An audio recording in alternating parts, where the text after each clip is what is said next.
what do your results mean for HR policy or the practice of HR? So really, what can practitioners or policymakers learn from your findings?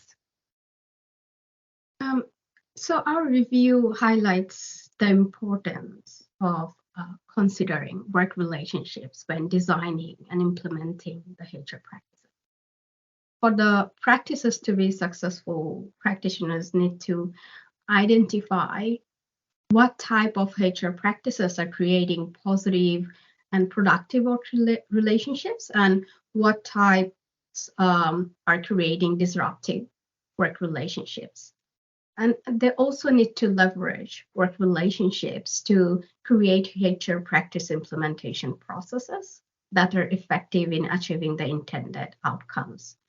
For instance, as suggested in our review, scholars and practitioners, they can explore how an HR manager's network may influence employees' acceptance and use of HR practices differently depending on HR managers' network position, centrality, tie strength, because there are times employees reject HR practices or they show resistance. So if the employees have a certain kind of relationship or HR managers have better influence on them because of a certain kind of relational dynamics with them, maybe they will accept it more. So by recognizing the interplay between work relationships and HR practices, organizations can cultivate more effective HR strategies.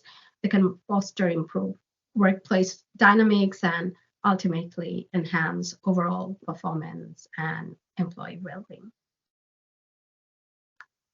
Just to add onto that, I think from a practical point of view, the contribution of the review is to maybe move the focus, which has been very employee-centric around HRM, to think about a broader diversity of other actors that exist both within and outside the organisation.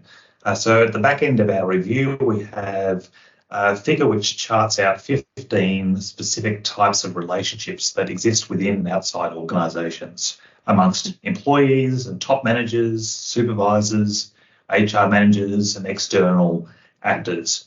And to provide some really concrete practical examples of HR practices and how they affect relationships, and also the reverse side of that dynamic, how those relationships shape people's engagement with those HR practices, whether that's HR managers or top managers or supervisors.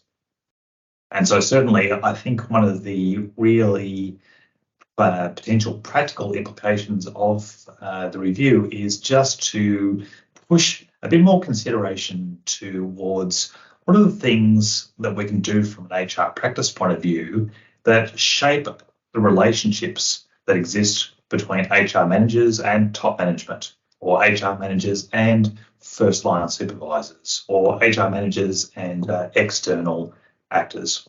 So I think there's a degree of actionality in those suggestions that we provide.